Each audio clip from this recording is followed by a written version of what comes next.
এই পার্সেলটি চলে যাচ্ছে শিমু আপুর কাছে। আপু আমার থেকে হোয়াইট এভালেন্স গোলাপের একটি গাছ নিয়েছে। গাছটি এতটা সুন্দর, গাছের মধ্যে 3টি গোলাপও ফুটে আছে। ছাদ বাগানে করার মতো বেস্ট একটি ভ্যারাইটি হচ্ছে এই হোয়াইট এভালেন্স। আমার অনেক পছন্দের একটি ভ্যারাইটি, খুব কম যত্নেই হয়ে যায় আর রোগবালাইও অনেক কম। আপু একটি বাগান বিলাসের গাছও নিয়েছে, এর আইডি হচ্ছে অরেঞ্জ কিং।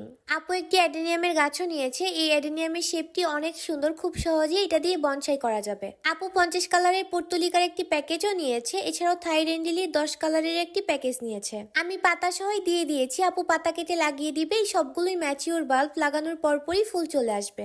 সানসেট পদ্মের একটি টিউবারও নিয়েছে, শিকড় অলরেডি চলে এসেছে। ইম্পোর্টেড ভ্যারাইটির নয়নতারার মিক্স বীজের একটি প্যাকেজও আপু আমার থেকে নিয়েছে। আপুকে আমি বেশ কিছু সুন্দর সুন্দর ফুলের বীজ গিফট করেছি। সুন্দর সুন্দর 2টি কালারের কৈলাসের কাটিং আমি আপুকে গিফট করেছি, এছাড়াও একটি অরিগানোর কাটিংও আমি আপুকে গিফট করে দিয়েছি। আরো গিফট করেছি সিডাম সাকুলেন্টের বেশ কিছু কাটিং, রিও প্ল্যান্ট আর স্পাইডার প্ল্যান্টের কাটিং, আর কিছু পিঙ্ক লেডির কাটিং, আর অনেকগুলো চাইনিজ ভায়োলেন্ট ফুল গাছের কাটিং।